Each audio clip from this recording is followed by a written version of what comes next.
Welcome back to the First Gnostic Church of Christ. This is video number 6 of the Read and Commentary, the Paraphrase of Shem. So far from the first 5 videos, we've come to understand the 3 primary essences emanated from the monad from the beginning: dark, light, and the little spirit. Through time, darkness had descended out of envy and insecurity of light, went from pure dark into what's known as a putrid darkness or putrid water, formerly known as pure water. And we've come to understand the equivalent of darkness is the feminine nature of the spirit, and light being the masculine nature of spirit, that prior to dark descending into the lower realms, it was pure, just as light was, and they worked in synergy. We could also think of darkness being Sophia and light being the Christ. Eventually, that darkness descended into the nothingness and split into various different parts of darkness as a way to rule over other darknesses. And that brought about division among the entities that were created. And from there, darkness could be thought of as misunderstanding or anomaly brought about by Sophia's misunderstanding about her nature, her being at co-equal to the mother-father, but she instead rushed toward the father out of great love for the father, but also as a way to fully embrace the father, which was not possible as the father is infinite. And that anomaly brought about a misunderstanding of her true nature. In so having the misunderstanding, she diminished herself in comparison to the monad, because in the pleroma there is no hierarchy, but in her mind there was a hierarchy. And that brought about the lower realms. And it's from that lower realm she has been finding a way to redeem what she deems to be a mistake about her misunderstanding of the nature of the monad and the nature of herself being emanated from the spirit. And she has committed herself to this realm until such time she's able to redeem all of the misformation or deformity of the pure nature of darkness. And once she has done that, she feels then she can go back to the pleroma. Now, during that time, Christ, who consort to Sophia, came to this realm, entering into all of the beings as a way to visit Sophia, because Sophia could not accept Christ except in a lower form. She couldn't accept the Christ because she did not consort with the Christ when she had made a decision to embrace the Father. She brought about that anomaly of misunderstanding, and in so not consorting, she felt ashamed, could not face the Christ. But the Christ, recognizing this, showed up in the nature of all the animals and beings as a way to visit and provide her comfort. By so doing, that was the first time that she had a glowing kind of smile on her face, metaphorically, of course. She felt she was in the presence of something that brought her comfort. Now then, the text goes on to describe how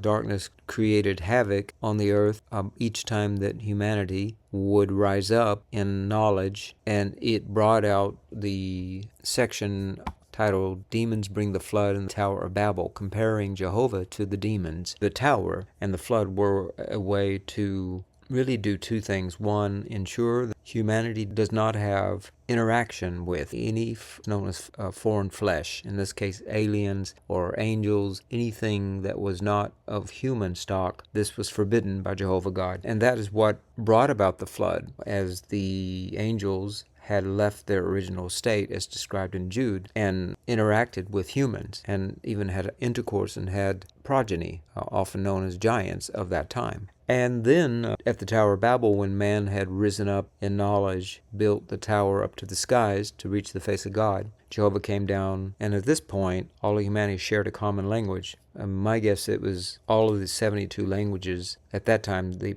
72 primary languages that were being used. Everybody understood each other despite speaking different tongues. But during the Tower of Babel, Jehovah ensured that that tower was destroyed and man was confused and scattered abroad, and then they were no longer able to fully understand each other. Again, the point of both of these stories is to show these demons, known as the Master Archon or the Demiurge, along with his Archons, which are angels and demons, are there to bring man down each time that he either gets access or about the tree of knowledge of good and evil, or he gets in touch with other species or beings beyond himself. Because again, these species or beings could bring about knowledge about their origins or other knowledge that the Demiurge wants to ensure man does not have access to. And of course, we see this pattern repeated throughout history. Anybody that comes in the name of love and encouraging everybody to come together with no division and scapegoating and judging each other, then this person is shot down, hung, maimed, ostracized. And the second reoccurrence that we see is each time it looks as though man is evolving or progressing as a species, then someone comes along, uses scapegoats, divides people, and then man goes back into a kind of darkness or ignorance. And this is the pattern that's continued throughout man's history. This is not coincidental or incidental or accidental. This is all planned and by the Demiurge and the Archons. And so this is what we want to understand. This is a retelling of the flood story and the Tower of Babel through the lens of the Gnostics. And that's the section we left off last. Now, the section titled Demons Bring the Flood and the Tower of Babel was darkness again eventually becomes Sophia, and Sophia births Akhmath, the lower Sophia, and she then births the Demiurge, or Yaldabaoth. The Demiurge then goes about, creates or fashions bodies, the material bodies, which then he separates the nature of the synergy of the male and female imbalance and separates them. Now, whether these are all literal or the metaphorical or some kind of aliens coming down and doing manipulation of the DNA or the body in some way is not clear, and it's not as important just understanding. The basic message is, again, the way to keep humanity stupid is to ensure either they only operated from the right-hand path only or the left-hand path only, not having and understand how to harmonize these two together. The best way to do that, of course, is to pit one side against the other. And you see this throughout history, whether it be Democrat versus Republican, whether it be black against white, gay against straight, white against black, so forth and so on. These are all ways to create division, labeling things, naming things, ostracizing, finding scapegoats, judging people. These are all necessary tools that the Demiurge uses. Now, the Christ energy is known as the light that is shining in this world, or emanating from the pleroma into this world that sustains all life. And the whole point here is to evolve humanity and allow humans to have free will. And this is why these two sides are permitted or given to humanity. By so doing, everybody has a unique experience, and they bring about the seed that's within them, and they create something from it. And that something is completely novel or native or new or natal. In other words, nature. The nature of man is to bring forth his or her accomplishment. That's its true nature. And the Demiurge is there to thwart that. But to the Demiurge, that's not really where he focuses. He focuses on the aspect of keeping man in the will of reincarnation. So he has to continually die, go through the cycle of life. The wages of sin are death. So he feeds off this idea of sin. Everybody's sinful, they're no good, they're wretched, they're beasts, and they sin and they're flawed. He has to continually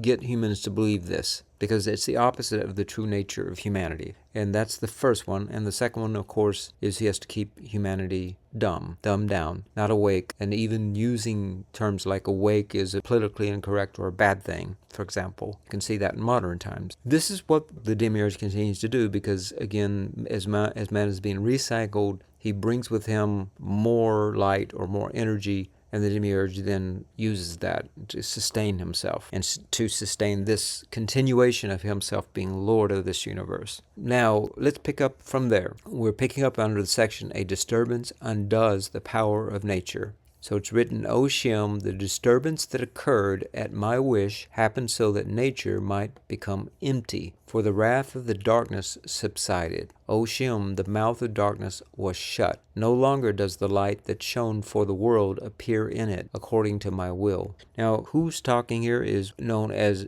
Dordakius. Dordakius is the equivalent of the light or Christ. Now, why would Christ will that there's no light being no longer shining, or why would Christ will the disturbance occurred at my wish happen? The point here is the will that is being talked about, this disturbance or this darkness that light is no longer shining on. It is to bring about a disturbance in the feminine, and against nature is the feminine. This isn't done to cause harm. It talks about for the wrath of darkness subsided. Again, that's the whole point, is to bring about a quelling of the wrath of the angry God, Jehovah. The way this is brought about is this disturbance is what's known as the astonishment. So the astonishment, again, goes back to this understanding man is purposely ignorant so that everything astonishes him. The reason that is useful is that by so doing that,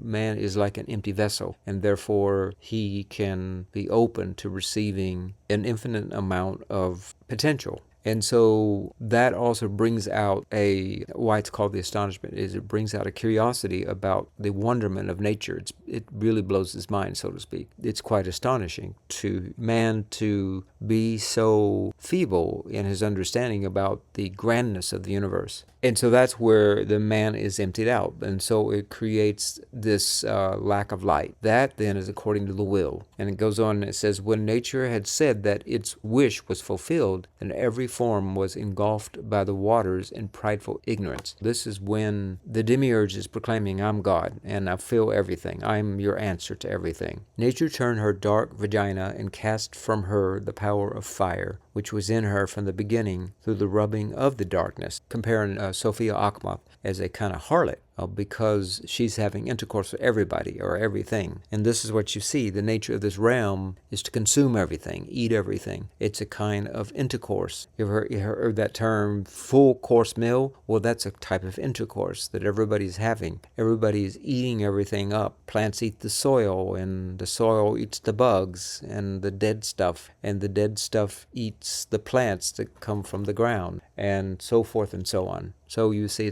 everybody is eating each other, and so it really is orgiastic in nature. And so this is why it's comparing her vagina to something being dark in nature. It is a codependent process by which they must feed off of each other in order for there to be life. And in the pleroma, that is not the arrangement. There is infinite light and infinite knowledge, and everything lives forever. There's no death. You see, this all began when there was the unclean rubbing with darkness. It lifted itself up and shone upon the whole world instead of the righteous one. And all her forms sent forth a power like a flame of fire up to heaven as a help to the corrupted light, which had lifted itself up. For they were members of the chaotic fire, and she did not know that she had harmed herself. When she cast forth the power that she possessed, she cast it forth from the genitals. The demon, who is a deceiver, stirred up the womb in every form. Now, this is talking about the difference between desire and wantingness, and versus just the natural state of pleasure, of being comfortable with oneself. This lowering of self created a kind of envy, and that envy then brought forth desire and lust of something other than self, and that created separation of self from self, because one no longer recognized who they really were, and they thought that everything outside themselves was who they are. Someone else telling who they are, whether they be on the left-hand path or the right-hand path. And this brought about that anomaly and misunderstanding. It goes on, and in her ignorance, as if she were doing a great thing, she granted the demons and the winds a star each. And for without wind and star, nothing happens upon the earth. And so wind is that thing, makes what is visible invisible. So it dries out the water, it puts a flame out, it blows the earth away until it becomes like dust particles, and then you can't see it anymore. And so that's the purpose of the wind. And the purpose of the star is the burning of something. So it's the fire. It's the false light. What is being released is the essence of the true light. But the fire is not the light. The fire is the dark water, basically light trapped in the dark water. And that's what fire is, according to what we're reading from Gnosticism. The burning or consuming of the flesh, and that's what Christ keeps talking about, is the whole goal is to make all of this realm not, but not out of an evil reason, but out of a purposeful reason to release the light from its imprisonment. For every power is filled by them after they were released from the darkness, and the fire and the power and the light. For in this place where their darkness and their fire were mixed with each other, beasts were brought forth. And in the place of the darkness and the fire, and the power of the mind and the light, human beings came into existence. And so this is the first occasion humans are being brought into existence in this particular text, although it did talk about the Tower of Babel in the previous section. This is a section that also talked about how humans were on earth for the second time at the end of that section. So it is possible here that this first set of people were different from the second here, because it seems to suggest there was a flood and, of course, the tale of the Tower of Babel. But we understand the Tower of Babel to be something that occurred during the Genesis and Exodus in this period. Well, Genesis really is the Tower of Babel. In this case, the timeline seems to be different. It's not clear exactly how it's different, but whether it actually happened prior to Noah or it happened way before the chapter 1 of Genesis, again, is not as important as the idea of the story of the Tower of Babel. What is it analogous to, or what's it trying to metaphorically tell us? And again, we know what that is, that anytime we rise up to the skies or whatever, then we're brought back down. And then it goes on, when it talked about the first beings came into existence. Being from the Spirit, the thought of the light, my eye, does not exist in every person. It doesn't say the light doesn't exist in every person. It talks about the eye not existing in every person. And this is the being able to understand or see. For before the flood came from the winds and the demons, rain came to people. But then, in order that the power that is in the tower might be brought forth and might rest upon the earth, nature, which had been disturbed, wanted to harm the seed that will be upon the earth after the flood. Demons were sent to them, and a deviation of the winds, and a burden of the angels, and a fear of the prophet, a condemnation of speech, that I may teach you, O Shem, from what blindness your race is protected. When I have revealed to you all that has been spoken, then the righteous ones will shine upon the world with my garment, and night and day will be separated. Now it's talking possibly about a specific group of people who are being protected so that this knowledge can be carried on beyond the flood. For I shall hasten down to the world to take the light of that place, the one that faith possesses. And remember, we talked about Sophia being of three parts. Sophia, known as /Barbello. There's Pistis Sophia, which is known as Faith Sophia. And there's Achamoth Sophia, which in this case means wisdom of wisdoms. This is the knowledge of this realm. Wisdom is the knowledge of the Konoma realm. It's the logic of this realm. It's not the logic of the Pleroma, but rather the logic of this realm. It talks here about that faith possessed, the one that faith possessed, which I shall hasten down to the world to take the light of that place, the one that faith possesses. Remember, faith here is referring to Pistis Sophia, that she possesses that light because she is the one who was the one responsible for the anomaly, and she's the one that resides in the higher realms. Now, the Achamoth part of Sophia resides in this realm and the lower realms, the 8th and 9th realm. She does not possess that light, but instead she possesses the material body. But the whole point is that he's talking about how he came to bring the light back, or to take that light from that place, because it's being possessed by Pistis Sophia out of a misunderstanding that she has to rectify herself, when in fact that's not necessary. But here, of course, the Christ is coming down to try to help her see that. All right, now, and I shall appear to those who will acquire the thought of the light of the Spirit, for because of them my majesty appeared. And so it's because of those who have gnosis that God is appearing, or Christ is, and that's going to be in the form of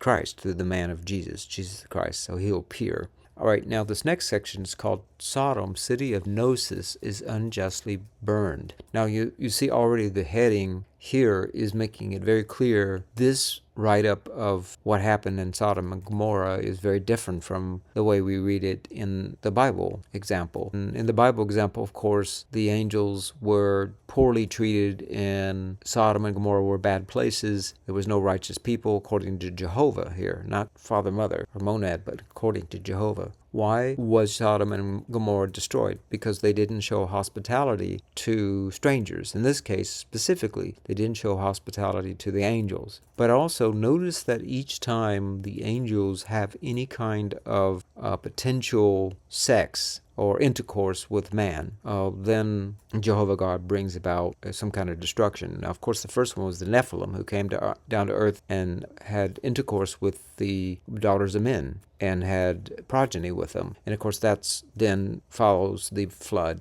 And then, of course, the second time here is when the angels came to visit Lot, and the men surrounded and were attempting to have sex with them. Then, of course, the conflagrations of Sodom and Gomorrah followed shortly thereafter. So again, this is something the Jehovah God or the Demiurge is very strict about. We are not to have contact with any beings outside of humans. And secondly, we're to remain ignorant and not have access to knowledge of good and evil. And good and evil is not moral. It's not a moral code, but instead it is the nature of light and dark, the pure form of light and dark, and that's all, and how they come together and interact together and synergize. What is their synergistic nature? And that's what we are not permitted to do, because by understanding the synergistic nature of dark and light, and having the knowledge of dark and light, then what's called good and evil, then that allows us to become empowered, something Demiurge cannot have. Now, in this tale, we're seeing the Gnostic version of Sodom is that it was a Gnostic city, and that's the reason it was burned. If you were to follow the Bible, you can see already there's a pattern here. Every time man seems to rise up, whether it is Eve partaking of the tree of knowledge of good and evil, and we know knowledge is a good thing, not a bad thing. Then, of course, Adam and Eve are ousted, and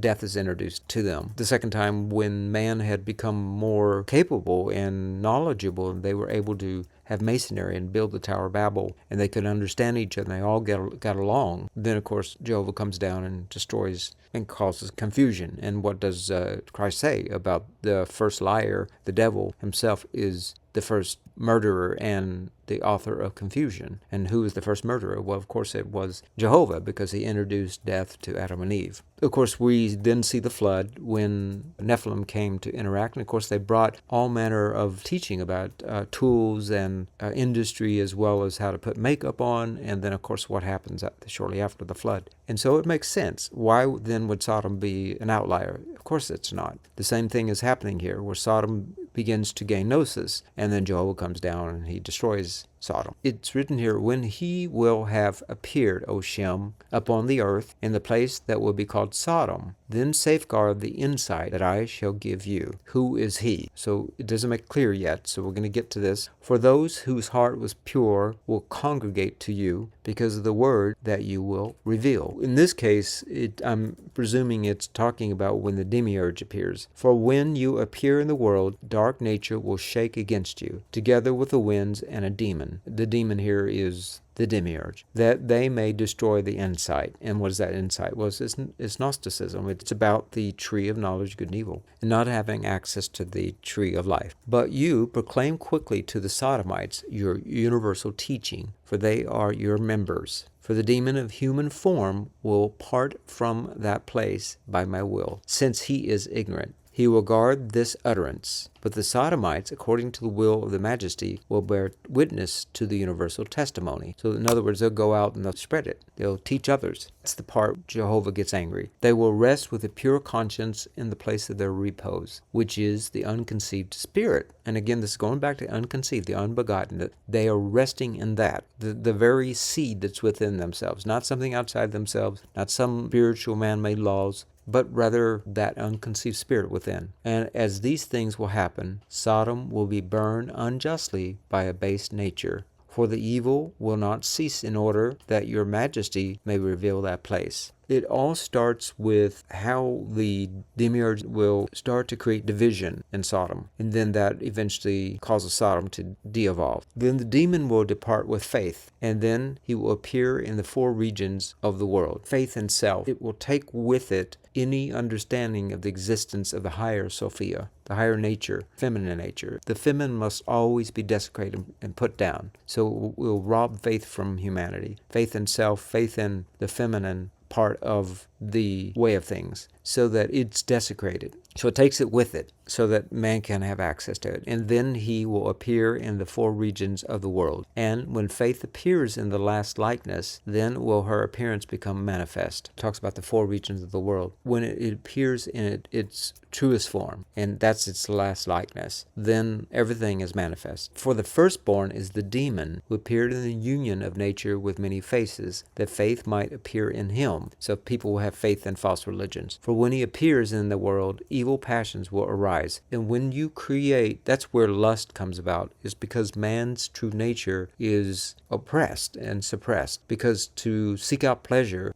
is not a bad thing, but these religions created that it is. And so then it suppresses that true nature, and that suppression then sublimates it to something twisted. And that's what's talked about here in the second thing that happens. And for when he appears in the world, evil passions will arise, and earthquakes, and wars, and famines, and blasphemies. And this, not being able to get in touch with true self, that's the first thing that happens, that man is not able to appreciate his true nature and see it as something false and evil and bad. That then creates a schism, a kind of schizophrenia within that man that becomes a sickness. And then he begins to create war and famine from it, because he's unsettled and restless inside. For because of him, the whole world will be disturbed. He will seek the power of faith and light. He will not find it. For at that time, the other demon will appear upon the river to baptize with an imperfect baptism, to trouble the world with the bondage of water. And again, this is the same thing as everybody's sinful, so we now need to cleanse you of your imperfection with an imperfect baptism, because baptism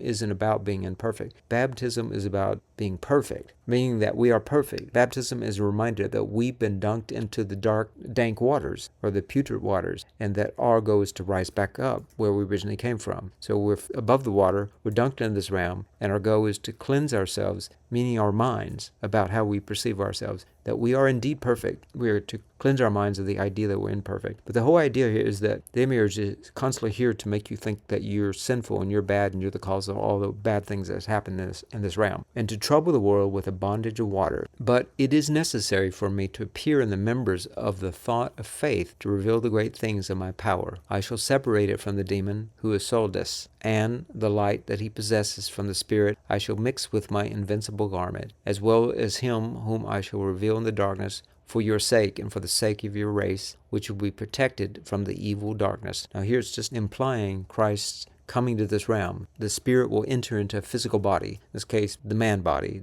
known as Jesus, and will suffer for humanity's sake. And then there's a litany: Know, O Shem, that without Elorchias and Omias and Strophaeus, Chilke and Chalkea and Aleos, no one will be able to pass by this wicked region. So these different names, they could be archons, they could be aeons, they could be humans that were part of the enlightened tribes in Sodom. We don't really know. We don't really even know what the meanings of these various different are, what their race is. And again, that's not important. But what's important, what's being said here is, it's talking about they hold guard to the truth or the gnosis. And that without this set of knowledge, the man is not going to be able to get out of this realm, the wicked realm, the realm of the Konoma. For this is my testimony, that through it I have been victorious over the wicked region, it being the gnosis, and I have taken the light of the spirit from the frightful water. So again, the whole goal is Christ is coming down here to liberate the light. So we're coming here to take it. For when the appointed days of the demon, he will baptize erringly. So in other words, baptism through the understanding of man is imperfect. That will become the whole meaning.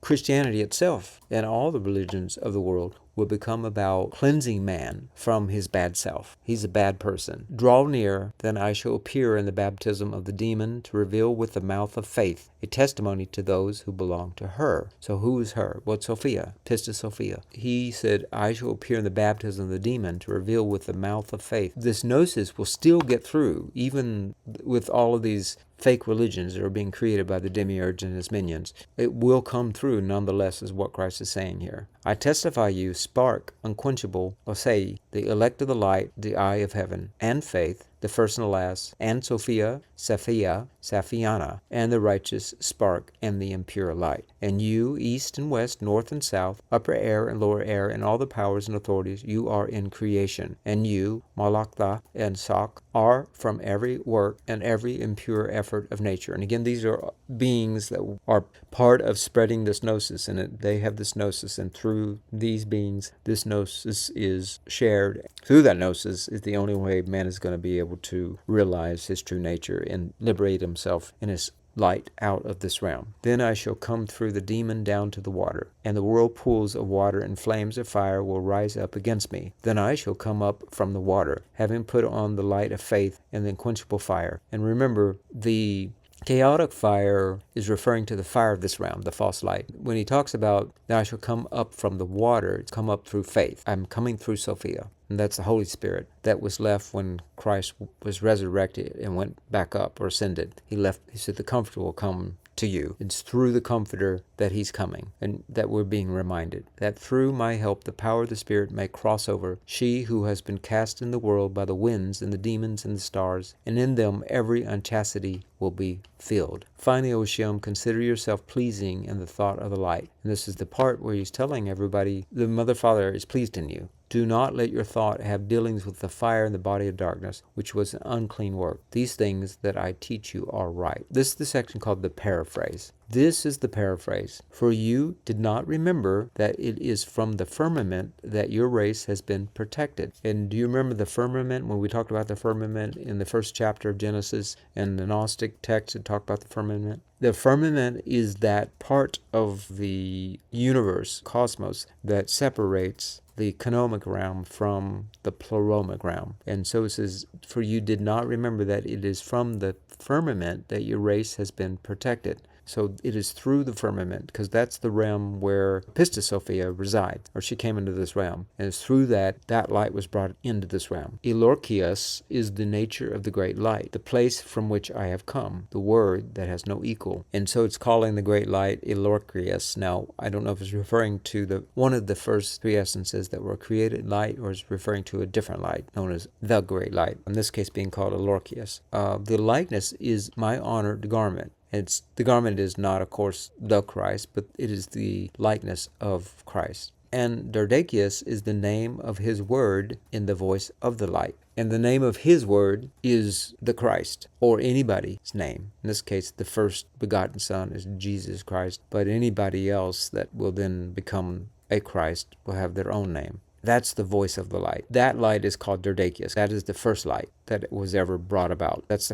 one of the first essences. Strophia is the blessed glance, which is the spirit. And Chelkich is my garment, who has come from the astonishment, who was in the cloud of the hymen that appeared as a cloud with three forms. Chilkia is my garment that has two forms, he who is in the cloud of silence. Chilki is my garment that was given him from every region. It was given him in a single form from the greatness, and he was in the cloud of the middle region. And the star of the light that was mentioned is my invincible garment, which I wore in Hades. This is the star of the light, is the mercy that surpasses the thought and the testimony of those who bear witness. And the testimony was mentioned, the first and the last, faith, the mind of the wind of darkness. And Sophia, Sophena, are in the cloud of those who have been separated from the chaotic fire. Essentially what I'm getting here is these are different aspects of the Christ. And whether it's through beings that this light works, or they're actually part of Christ, I'm not clear. But the point here is they're all working in different ways. If you want to go back and read them specifically, try to understand what it's trying to say specifically and how it might be analogous to something or metaphorical to something, fine, do so. But I'm not going to try to understand every little detail of each one of these entities. But the goal here is just to describe that the power of the Christ covers everything. And the righteous spark is the cloud of light that is shown in your midst. From the cloud of light my garment will go down to chaos. But the impure light of power appeared in the darkness belongs to dark nature. And the upper air and the lower air and the powers, the authorities, and the demons and the stars, these possess a particle of fire and a light from the Spirit. And Molochthes is a wind, for without it nothing is brought forth upon the earth. He is the likeness of a serpent and a unicorn. His protrusions are manifold wings, and the remainder is the womb that has been disturbed. All right, again, all of these are likely analogous to something or symbolic of something or metaphoric to something, but we just don't know what they mean exactly. But it's paraphrasing for us. It's bringing it down to one paragraph of how all these different entities defined in their different ways, because they all have different roles that they take on, and they bring about all of the existence of everything. Okay, so in the next section, we're going to go the blessing of Shem and the people of spirit. And of course, this is talking about the Gnostics. So we'll pick back up then. Thank you very much for watching, and until next time, have a blessed day.